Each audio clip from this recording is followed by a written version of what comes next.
साथियों नमस्कार। हिंदी के अगले भाग में हम आपका स्वागत करते हैं। उपसर्ग पढ़ा रहे थे तो उपसर्ग में कुछ उपसर्ग हम लिखा दिए थे और लिखाने के लिए तो बहुत सारे उपसर्ग हैं, लेकिन उनको आप बुक से पढ़ लीजिएगा।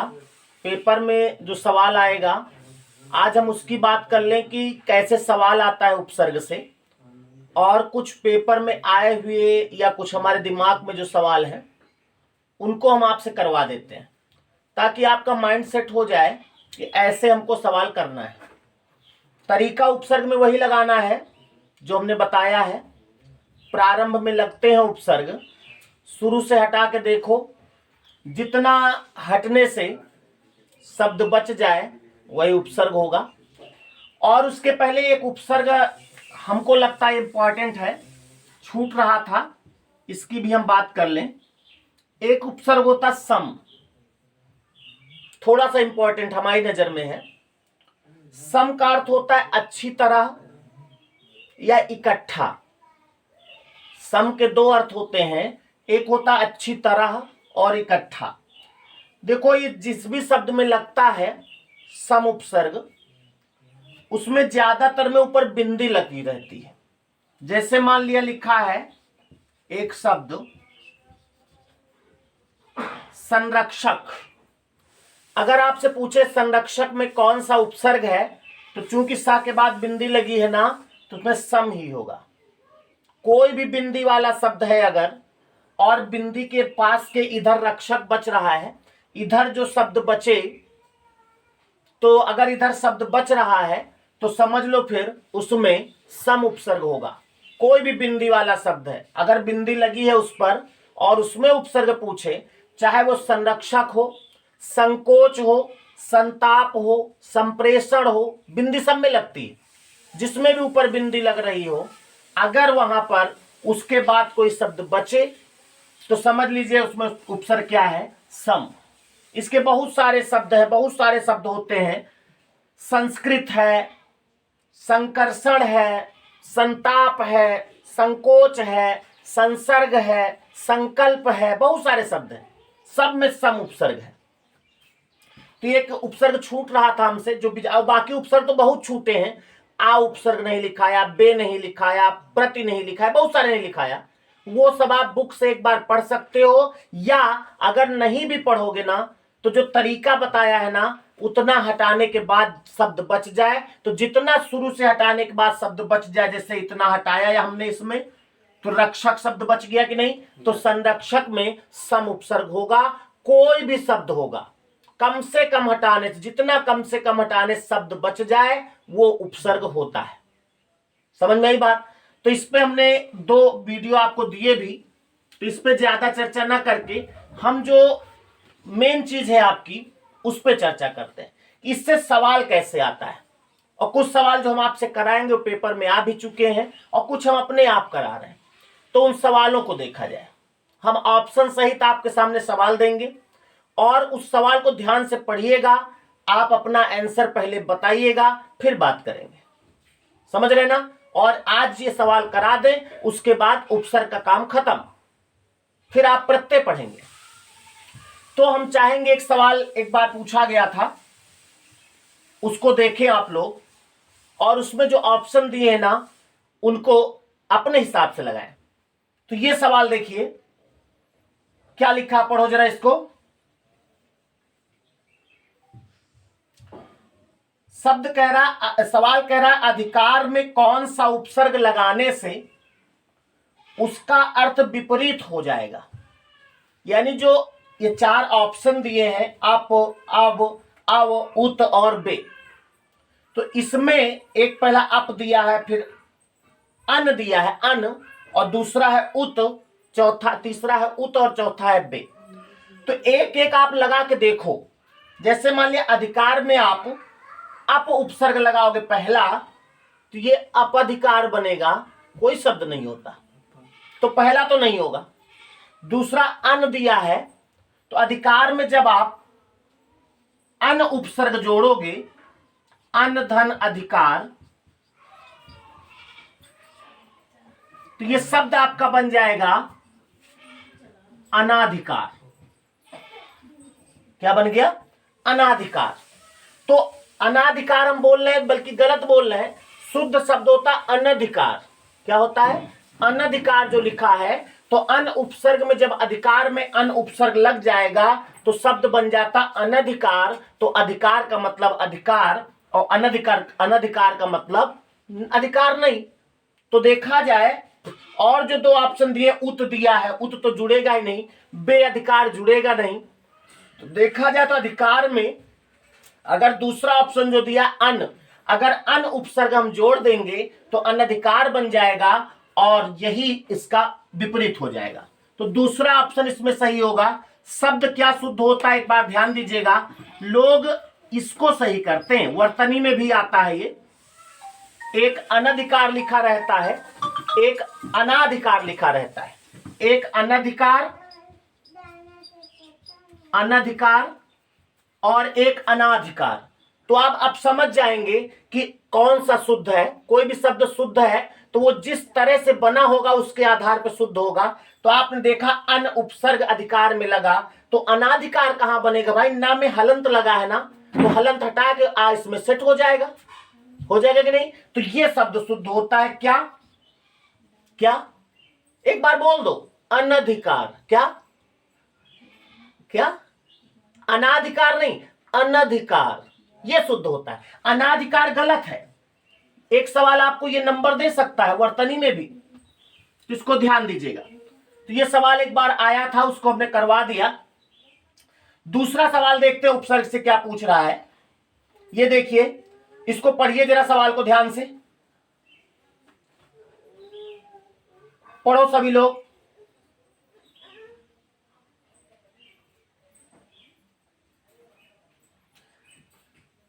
शब्द कह रहा है कि शब्द लिखा है सवाल में कि सुव्यवस्थित, एक शब्द लिखा है।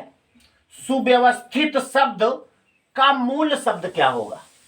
देखिए, मूल शब्द का मतलब मेन शब्द जो एक शब्द है जिसमें कुछ जोड़ा घटाया ना गया हो। जैसे अंग्रेजी में आप जैसे आप रचना के आधार पर शब्द पढ़े थे, तो रूढ़ शब्द जो था एक शब्द हो जिसमें कुछ जोड़ा गांठा ना गया हो, यानी कि बनाया ना गया हो। तो जो सुव्यवस्थित शब्द लिखा है आपके सामने, सुव्यवस्थित, कह रहा है इसका मूल शब्द क्या होगा? तो देखो, इसमें अब मूल शब्द का मतलब जो जो लगा उसको हटा दो। अब इसमें दो चीजें भी लगी है, उपसर्ग भी लगा है और प्रत्यय भी लगा है। ठीक, एक शब्द होता है अवस्था। क्या होता है? अवस्था। इसमें जब इत प्रत्यय लगता है तो ये बन जाता है अवस्थित। तो एक तो इत प्रत्यय लगा है, अवस्थित बन गया। और इसी में जब वी उपसर्ग जोड़ेंगे तो ये शब्द बन जाता व्यवस्थित। अभी भी मूल शब्द में नहीं, अभी ये शब्द नहीं बना। और इसी में जब सु उपसर्ग लगा देते हैं तो शब्द बन गया सुव्यवस्थित। तो देखा जाए तो मूल शब्द आपका क्या था? मूल शब्द था अवस्था। ध्यान से करिएगा, इस तरह सवाल आता है, जल्दी में गलत होता है। अवस्था था, अवस्था में जब इत प्रत्यय लगा तो अवस्थित बना, वी उपसर्ग लगा तो व्यवस्थित बना, और सु उपसर्ग फिर लग गया तो सुव्यवस्थित बन गया। तो सुव्यवस्थित से जब उपसर्ग हटा देंगे, आप इसमें देखें दो उपसर्ग लगा। यहां से भी सवाल होता है, चार शब्द दिए रहेंगे, पूछेगा कौन सा ऐसा शब्द जिसमें दो दो उपसर्गों का प्रयोग हुआ है। तो सुव्यवस्थित में दो उपसर्ग है, कौन कौन? एक सु और एक वी, दो उपसर्ग लगे हैं। और मूल शब्द क्या है? अवस्था, और इसी में इत प्रत्यय लगा है। यह है पूरा पोस्टमार्टम इसका। तो यही पूछ रहा था, सुव्यवस्थित शब्द से, सुव्यवस्थित शब्द का मूल शब्द क्या होगा? तो मूल शब्द आपका ये होगा जो आपके दूसरे ऑप्शन में दिया है, अवस्था। अवस्था में जो जो लगा है सब हमने हटा दिया। तो अवस्था में क्या क्या लगा? वी लगा तो व्यवस्था। अवस्था में वी लगाओगे तो क्या होगा? व्यवस्था। और व्यवस्था में सु लगाओगे तो सुव्यवस्था, और इत लगा दोगे तो सुव्यवस्थित बन गया। तो इस तरह से भी आपको सवाल करना पड़ेगा वहां पर। ये हम आपको सवाल इसलिए करवा रहे हैं कि आपका थोड़ा सा माइंड सेट हो जाए, क्योंकि सवाल पूछने का कुछ तरीका बदल रहा है धीरे धीरे, तो इस तरह पूछने लगा है, साफ साफ नहीं पूछता कि इसमें कौन सा उपसर्ग है। तो एक सवाल ये हो गया। अगला सवाल देखा जाए इसका, और कोई तरीका हो सकता है तो दीजिए भाई अगला सवाल। ये देखें, इसको जरा देखो आप।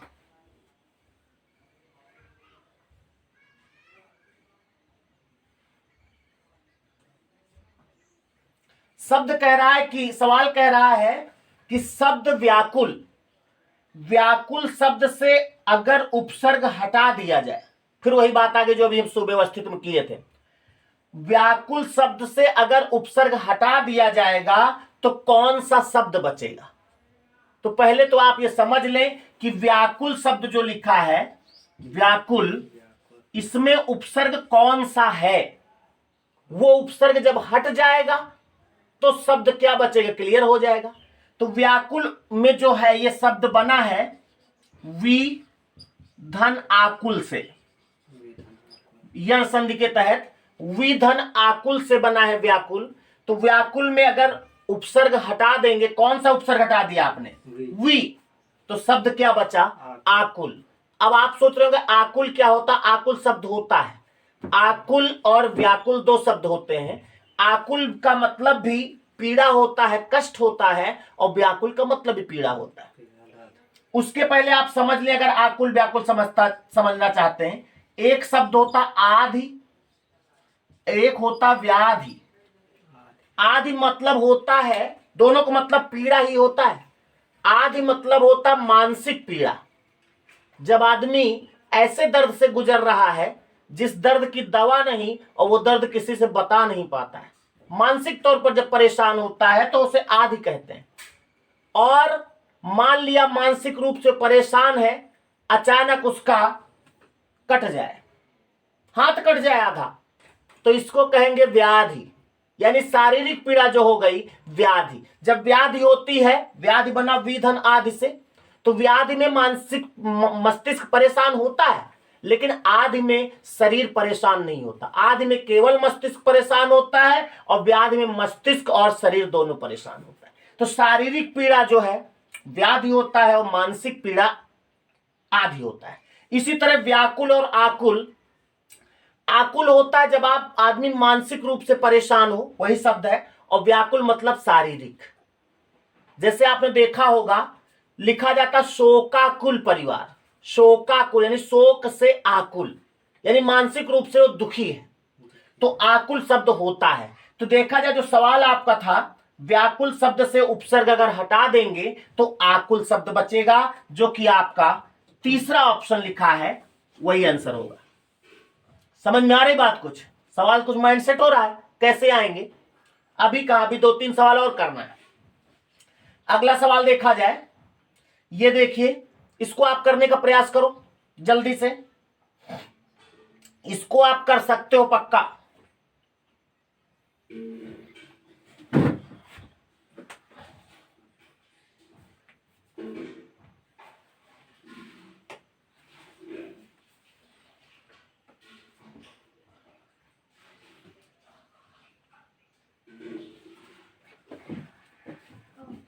कर लिया। शब्द कह रहा निम्न में से कौन सा शब्द, निम्न में से कौन सा शब्द उपसर्ग से बना है। यानी 4 शब्द दिए हैं, आपको बताना कौन सा शब्द उपसर्ग से बना है। इसका मतलब चारों में से कोई एक ही होगा जिसमें उपसर्ग लगा होगा। पहला शब्द लिखा है देश, देश में तो कोई उपसर्ग नहीं, हाँ विदेश होता तो एक बार जानते। दूसरा कह रहा गगन, गगन में भी कोई उपसर्ग नहीं है। तीसरा कह रहा महत्व, महत्व में भी उपसर्ग नहीं है, महत्व में तो प्रत्यय लगा है, अभी बात करेंगे। तो इसका मतलब 3 में नहीं तो चौथे में होगा। चौथा कह रहा सुगम, सुगम में उपसर्ग है कौन सा, सु उपसर्ग, सु उपसर्ग है, गम शब्द बचेगा। तो सुगम जो है उपसर्ग से बना है। समझ रहे बात, इसी तरह आने की संभावना रहती है। कर लेंगे ना पक्का। अब उपसर्ग हम प्रैक्टिस में ही बात करेंगे, चैप्टर नहीं पढ़ाएंगे, ठीक है। फिर अगला सवाल देखा जाए, देखिए इसको, सवाल को ध्यान से पढ़ो। वही सवाल है, उसी तरह का है। अब की कह रहा निम्न में से कौन सा शब्द उपसर्ग से नहीं बना है, यानी मतलब क्या हुआ, 3 में उपसर्ग होगा, 1 में नहीं होगा। तो अगर होगा तो उसमें कौन सा उपसर्ग निकाल लीजिएगा। पहला है सुअर लिखा है, पहला शब्द सुअर नहीं, सुअर लिखा है, वर। एक होता सुअर और एक होता है सुअर। दोनों का मतलब अच्छा ही होता है। ये सुअर तो आप जानते हो पीआईजी साहब हैं, यहां पर ये लिखा है सुअर। सुअर में कोई उपसर्ग है अच्छा वर, सु माने अच्छा होता है ना, तो वर शब्द में सु लगा है तो बन गया क्या, सुअर। सुअर का मतलब होता है अच्छा वर। तो आप जिसे किसी को आशीर्वाद देना तो आप कह सकते हो तुमको सुअर मिले, सुअर नहीं सुअर मिले, तो सुअर में भी तो उपसर्ग है भाई। दूसरा शब्द क्या लिखा, सुरेश। सुरेश में अगर सु हटाएंगे तो क्या बचेगा, रेस। रेस तो अंग्रेजी शब्द है, तो इसमें तो संभावना नहीं है भाई, लेकिन अभी इसको रोके रहो।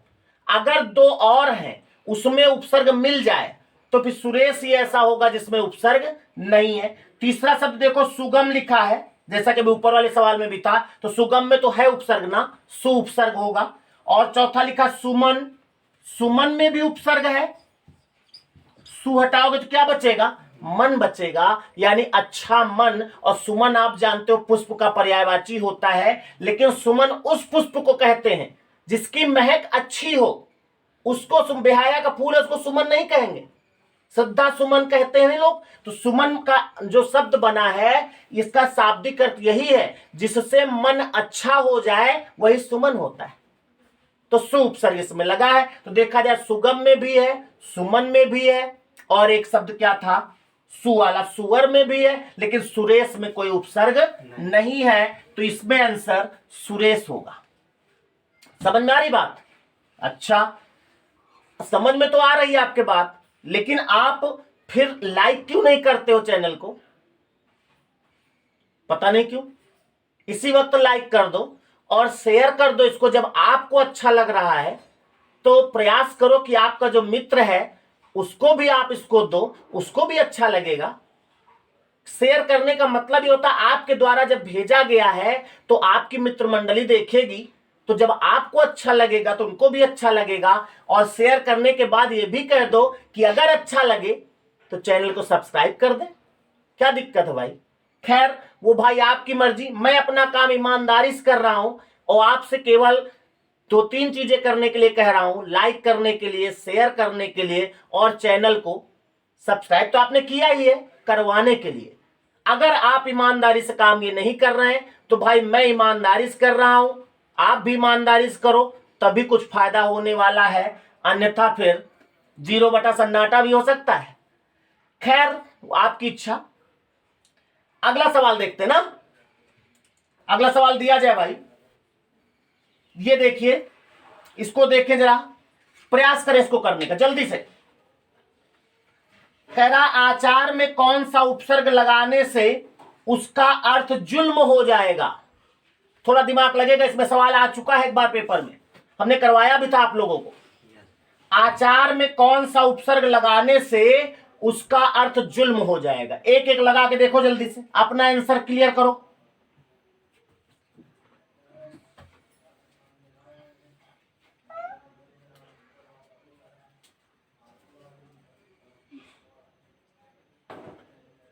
जल्दी से।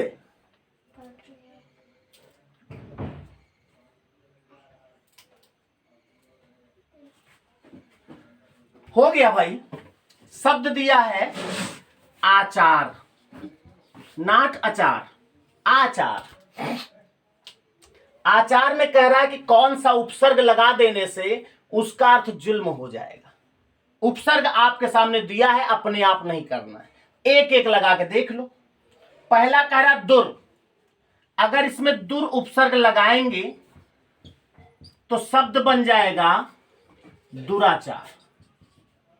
तो क्या दुराचार जुर्म है, जुल्म है? हाँ है, बिल्कुल है। और लगा के देखो, दूसरा कह रहा सत, आचार में अगर आचार शब्द में अगर सत उपसर्ग लगाएंगे तो शब्द बनेगा सदाचार। क्या सदाचार जुल्म है? नहीं है। तीसरा ऑप्शन है अति। अगर आचार में अति लगा देंगे तो बन जाएगा अत्याचार। अत्याचार करना जुल्म है? हाँ बिल्कुल है। चौथा उपसर्ग है अन। अगर आचार में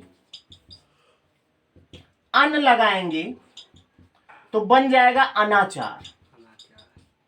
देखिएगा चारों शब्द हमने बना के दिखा दिए। अब आपको इन चारों में देखना किसका अर्थ जुल्म होता है। सदाचार का तो नहीं होता भाई, अनाचार का नहीं होता, अत्याचार भी जुल्म होता है और दुराचार भी जुल्म होता है। अब यहीं पर अभी तो दिमाग लग रहा था आपका, अब यहां पर आपका विवेक लगेगा। दिमाग और विवेक में ये अंतर होता है। दिमाग सब लोग लगा लेते हैं, विवेक कुछ लोग लगा पाते हैं। अब यहां पर आपको इसमें विवेक ये लगाना है कि जब दोनों आंसर सही हो रहे हैं तो दोनों में क्या एक लगा दे। हमको एक ही तो टिक लगाना है कि दो दो टिक लगा दोगे? कौन सा लगा दें कि उसके अंतर्गत वो भी आ जाए? दुराचार लगाओगे तो क्या उसके अंतर्गत अत्याचार आएगा? नहीं। अगर अत्याचार टिक लगा दोगे तो अत्याचार के अंतर्गत दुराचार, किसी को मारना पीटना, किसी की संपत्ति रख लेना, वो अत्याचार सब है ना, तो उसके अंतर्गत सब कुछ आ जाएगा। तो दुराचार इसी में समा जाएगा।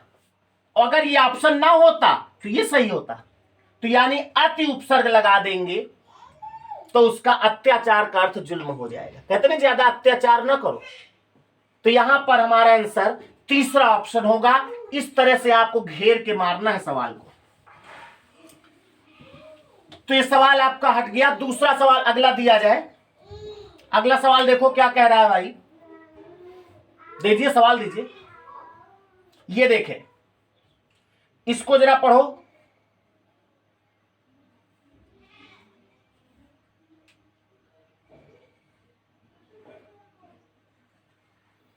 शब्द कह रहा है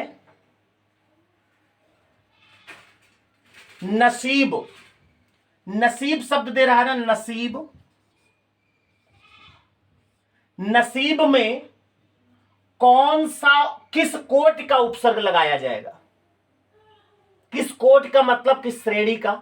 हमने आपको बताया था एक बात, पहले ही भाग में बताया था वीडियो के, कि उपसर्ग जिस कोटि का शब्द होगा उसी कोटि का उपसर्ग लगता है। उसमें पुत्र और पूत लिख के दिखाया था। नसीब जो है उर्दू शब्द है तो इसमें उर्दू उपसर्ग लगेगा, हिंदी का लगेगा नहीं, तत्सम लगेगा नहीं, वो संस्कृत का लगेगा नहीं, हिंदी का लगेगा नहीं, तो किसका लगेगा? उर्दू का लगेगा। यानी तीसरा ऑप्शन इसमें सही होगा। जिस तरह का शब्द होता है उसमें उसी तरह का उपसर्ग लगता है। तो ये सवाल देखिएगा आपके कॉन्सेप्ट से आया है, तो ये आप इसको ध्यान दीजिएगा। जैसा शब्द होगा उसमें वैसा ही उपसर्ग लगता है। तो नसीब एक उर्दू लफ्ज है, इसमें उर्दू उपसर्ग लगेगा। कौन सा लगेगा? चाहे खुश नसीब हो, चाहे बद नसीब हो, ये सब उर्दू के लफ्ज है। तो इसमें आपका उर्दू होगा, यानी तीसरा ऑप्शन सही होगा। समझ में आ रही बात? और कराएं एक दो सवाल। चलो एक और सवाल कर लेते हैं। एक सवाल और दिया जाए भाई, लगाइए इसको, देख लो जल्दी से। कह रहा निम्नलिखित में किसमें प्रति उपसर्ग का प्रयोग नहीं हुआ है? इसी तरह घुमा फिरा के पूछेंगे, निम्नलिखित शब्दों में से किसमें प्रति उपसर्ग का प्रयोग नहीं हुआ? यानी 3 में हुआ होगा, 1 में नहीं हुआ होगा। तो जरा शब्द देखें। पहला कह रहा प्रतिदिन। प्रतिदिन में तो हुआ है ना, प्रति हटाएंगे तो दिन बचेगा, प्रति उपसर्ग हुआ है। दूसरा कह रहा प्रत्यंग। प्रत्यंग जो आपका शब्द लिखा है इसमें प्रतिधन अंग से बना है, प्रतिधन अंग, तो इसमें भी प्रति उपसर्ग है भाई। इसका संधि विच्छेद आप करोगे। कुछ लोगों को दिक्कत आ रही होगी अगर उन्होंने संधि नहीं पढ़ा है, मैं पढ़ाऊंगा। और संधि का मतलब समझते हो ना, संधि का मतलब कुछ नहीं, ये चुटकी बजा के संधि समझ में आएगी। प्रतिधन अंग होगा, तो प्रति उपसर्ग इसमें भी है। तीसरा शब्द है प्रत्याक्रमण। प्रत्याक्रमण जो शब्द लिखा है, प्रत्याक्रमण, ये भी बना है प्रतिधन आक्रमण से। प्रतिधन आक्रमण, तो इसमें भी प्रति उपसर्ग है। प्रतिदिन में भी है, प्रत्यंग में भी, प्रत्याक्रमण में भी। और चौथा प्रवाह लिखा है, अंधरों में नहीं बता दे प्रवाह में प्रति उपसर्ग नहीं। समझ में आ रही बात? तो इस तरह से कुछ सवाल हमने आपको करवा दिए हैं। और पिछले भाग में हम लास्ट में वाक्यांश देना भूल गए थे, तो आज लेकिन नहीं भूलेंगे। अभी वीडियो के लास्ट में एकदम कुछ वाक्यांश लिखकर हम देंगे, उनको आप कॉपी में लिख लीजिएगा और वो इंपॉर्टेंट है, उनको याद भी कर लीजिएगा। हालांकि मन लगा के अगर आप पढ़ लोगे तो पेपर में आएगा तो सही हो जाएगा। ठीक है, तो आज से उपसर्ग का काम खत्म किया हमने। अगले भाग में हम आपसे बात करेंगे प्रत्यय की। नमस्कार।